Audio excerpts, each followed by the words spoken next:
दोस्तों, दिल्ली में भारतीय जनता पार्टी की सरकार बनी और अब रेखा गुप्ता जो कि मुख्यमंत्री हैं, वो पूरे आक्रामक रूप में हैं।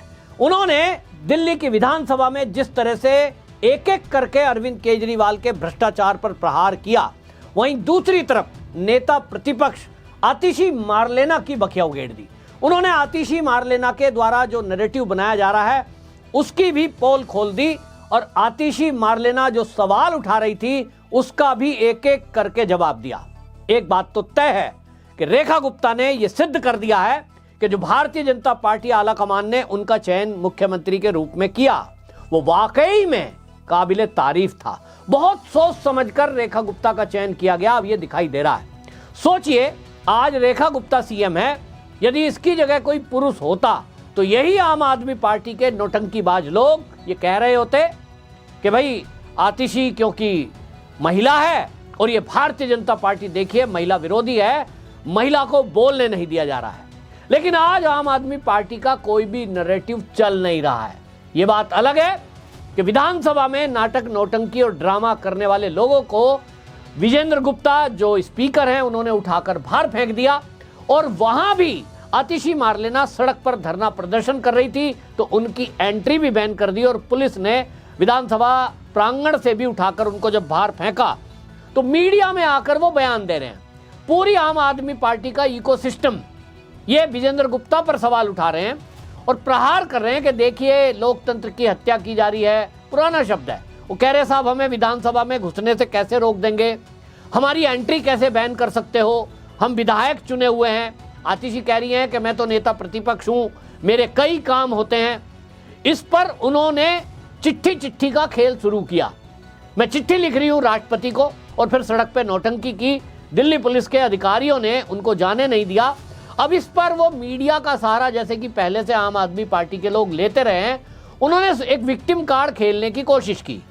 उन्होंने मीडिया के जरिए विजेंद्र गुप्ता पर, रेखा गुप्ता पर प्रहार करने की कोशिश की और ऐसा दिखाने की कोशिश की कि जैसे उनके ऊपर अत्याचार हो रहा है।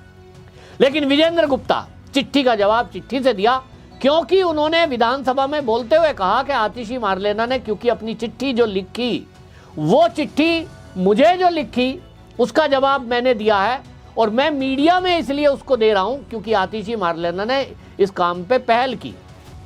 चिट्ठी लिखी थी, मुझसे माफी मांगती, मुझसे कारण पूछा कि हमें क्यों अंदर नहीं जाने दिया जा रहा है। विधानसभा स्पीकर होने के नाते मेरा यह फर्ज है कि यदि कोई विधायक सवाल उठाता है, मेरी कार्रवाई पर सवाल उठाता है, तो वो चेयर से सवाल पूछ रहा है, यानी स्पीकर से सवाल पूछ रहा है।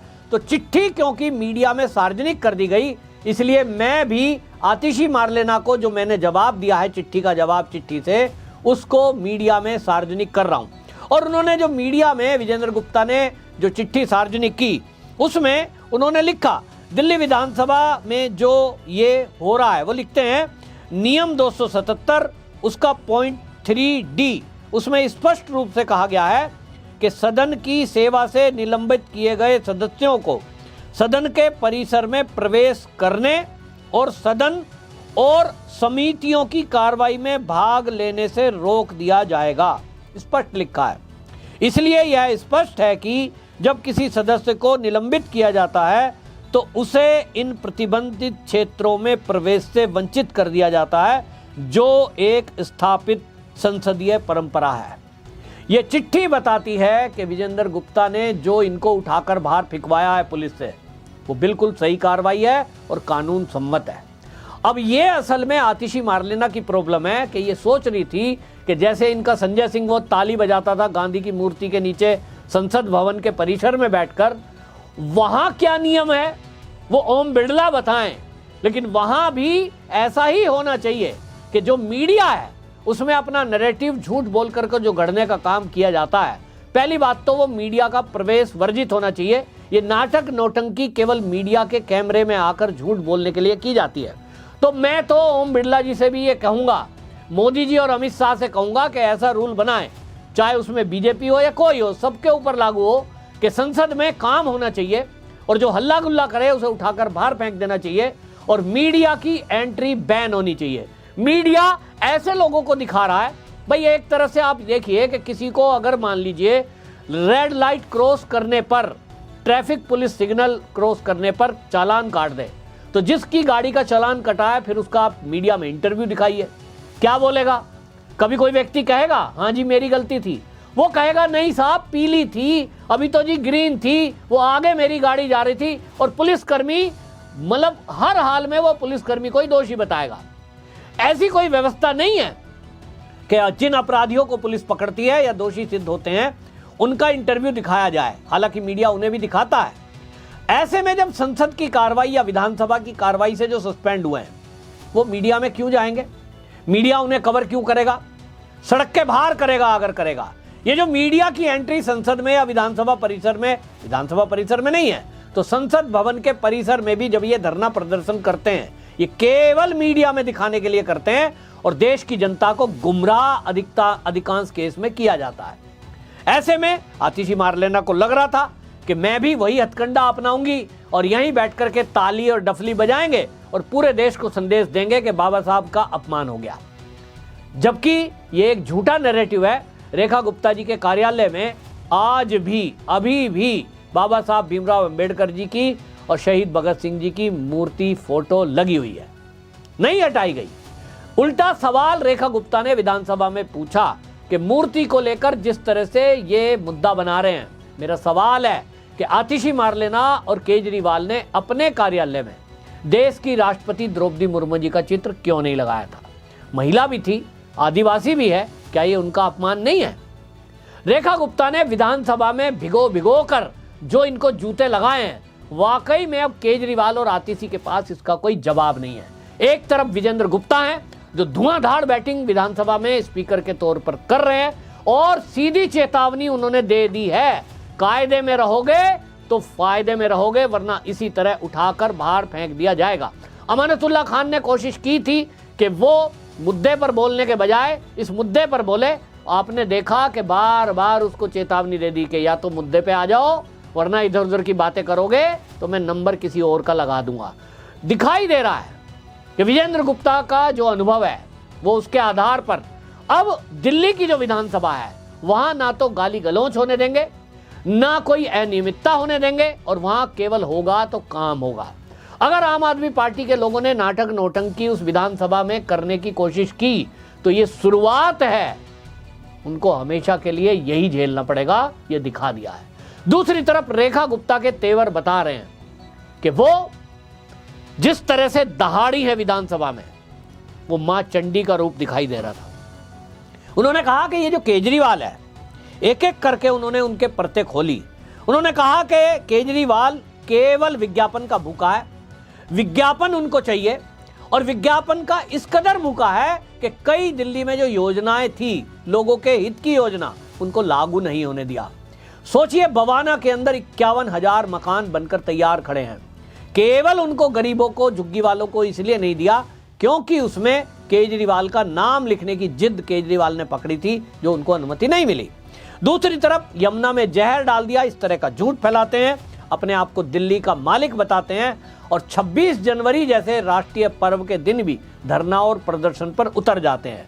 आतिशी मारलेना भी उसी रास्ते पर चल रही है।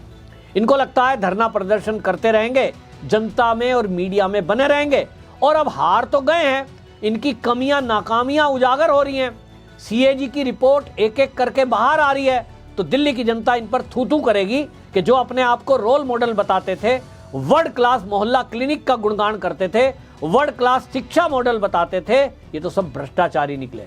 और इसलिए दिल्ली की जनता का ध्यान भटकाने के लिए आतिशी मारलेना ने फिर से पुराने हथियार उठाए, डफली ले आई, झुंझुना ले आई और सब ताली बजा करके गाना बजाना कर रहे हैं, ये दिखाने के लिए कि वो जो सदन में हो रहा है वो सब फर्जी है। अब दिल्ली की जनता को समझना है कि वो नाटक नौटंकी धरना प्रदर्शन करने वाली जो पार्टी है उस पर विश्वास करेगी या जो काम करने के लिए प्रतिबद्ध हैं ऐसे रेखा गुप्ता की सरकार पर विश्वास करेगी। रेखा गुप्ता ने कहा कि देखिए ये जिस तरह की बातें कर रहे हैं, जिस तरह से अपना करोड़ों का घर बना दिया केजरीवाल ने, जो दिल्ली के झोपड़ी वाले हैं, गरीब हैं, उनका विकास तो नहीं किया। शिक्षा मॉडल की बात करते हैं, उसमें घोटाला कर दिया। स्वास्थ्य मॉडल की बात करते हैं तो कोरोना काल में जो घोटाले हुए हैं अभी उनकी भी जांच होना बाकी है। रेखा गुप्ता ने भी साफ साफ चेतावनी इस आतिशी मार्लेना और केजरीवाल को दे दी है। उन्होंने कहा है कि इनकी सरकार में जितने भी भ्रष्टाचार हुए हैं किसी को बख्शा नहीं जाएगा, किसी को छोड़ा नहीं जाएगा।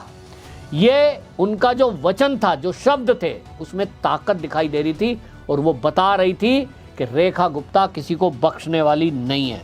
दूसरा आपको बता दूं, रेखा गुप्ता ने यह भी विधानसभा में कहा कि देखिए ये वो लोग हैं, अराजकता वाली पार्टी है और उनको जो आपदा कहते हैं वो इसीलिए कहा गया कि वो लोग हैं जो दिल्ली के जो अधिकारी हैं, दानिश अधिकारी, IAS अधिकारी, उनके साथ मिलकर उनकी मदद से दिल्ली की जनता की सेवा करते। लेकिन इन्होंने क्या किया, अधिकारियों पर अनावश्यक रूप से दबाव बनाया और अगर उनकी गलत बात को नहीं माना जा रहा है तो चीफ सेक्रेटरी को घर में बुलाकर पिटवा दिया। यह हिस्ट्री में पहली बार हुआ कि किसी राज्य के चीफ सेक्रेटरी की मुख्यमंत्री के घर में ही पिटाई हो गई हो। ऐसा कभी पहले हुआ नहीं, ये हुआ और ये दूसरों पर आरोप लगाते हैं। आज की डेट में बिल्कुल साफ है कि ये जिस तरह की बातें कर रहे हैं, एक एक लोग जो है इसमें अब जेल जाएंगे।